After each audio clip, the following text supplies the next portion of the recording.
আসসালামু আলাইকুম। সবাই কেমন আছেন? আলহামদুলিল্লাহ আমরাও ভালো আছি। চলে আসলাম নতুন একটা ভিডিও নিয়ে। এই যে দোকানটা দেখছেন, এই দোকান থেকে আমি নারিকেল গুড় কিনি। নারকেল গুড় কিনা দেখালাম এ কারণে আজকে আমি পিঠা বানাবো। তো নারকেল কিনে নিয়ে আসলাম, 2টা বড় বড় নারকেল নিয়ে আসলাম, খালা কুড়িয়ে দিচ্ছে। এখন আমি নারকেলগুলি গুড় দিয়ে আমি পুরটা বানিয়ে নিব। আমি একটু বেশি করে পুর বানাবো, কারণ আমি নারকেলগুলি পিঠাগুলি ফ্রোজেন করবো, এই জন্য একটু বেশি করে পুর বানাচ্ছি। তো আমি গুড় দিয়ে দিলাম, আর তো বেশি কিছু লাগে না, আর একটু দিব সাদা এলাচের গুঁড়ো দিয়ে দিব। আমি পুলি পিঠা বানাচ্ছি। পুলি পিঠা সাধারণত চালের গুঁড়ি দিয়ে বানায়, কিন্তু আমি পুলি পিঠা বানাবো ময়দা দিয়ে। এই জন্য বানাবো কারণ আমি একটু ফ্রোজেন করে রাখবো। আর যেটা চালের সেটা তো আর ফ্রোজেন করে রাখা যায় না, বেশি দিন ফেটে যায়। তো আমি এই জন্য ময়দা দিয়ে পুলি পিঠা বানাবো, এই জন্য একটু বেশি করে বানিয়ে রাখছি। কারণ স্কুল খুলে গেলে বাচ্চাদের তখন তো আর বেশি কাজ করা যাবে না, তাই পিঠাটা ফ্রিজে থাকলে যখন তখন ভেজে খাওয়া যায়।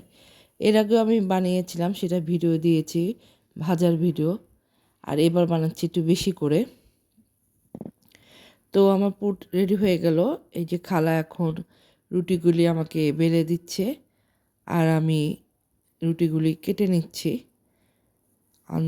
দেখতেই পাচ্ছেন একটু বড় বড় করে নিচ্ছি। তো রুটিগুলি কাটা হয়ে গেল, এখন আমি ভিতরে পুরগুলি দিয়ে নিচ্ছি। প্রথমে আমি হাত দিয়ে পেঁচিয়ে পেঁচিয়ে করেছিলাম, কিন্তু ওটা ঠিক হচ্ছিল না, বেশি ভালো করতে পারছিলাম না। এরপরে আমি কাঁটা চামচ দিয়ে করেছি। এই যে হাত দিয়ে করেছি, হয়েছে 2-1টা হয়েছে হাত দিয়ে এরকম ভাঁজটা, কিন্তু দেখলাম যে আমার সবগুলো এতগুলি করতে পারছি না। পরে আমি কাঁটা চামচ দিয়ে করে নিয়েছি। তো আমার পুরি পিঠাগুলি এই যে রেডি হয়ে গেছে। এরকম করে আমি অনেকগুলি তৈরি করে নিয়েছি। হ্যাঁ, আমি অনেকগুলি করেছি। এই যে পুরটা করেছি তা দিয়ে আমার মাশাআল্লাহ অনেকগুলি হয়েছে। এই দেখুন আমার পিঠা রেডি হয়ে গেছে। এই যে আমার পিঠা রেডি হয়ে গেছে। বলুন তো কেমন হয়েছে?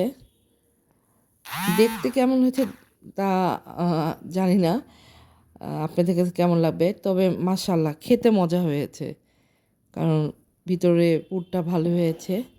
যেগুলি সব আমি এখন ফ্রোজেন করে রাখবো, এবং যখন বাচ্চারা খেতে যাবে, হাজব্যান্ড খেতে যাবে, ভেজে দিব।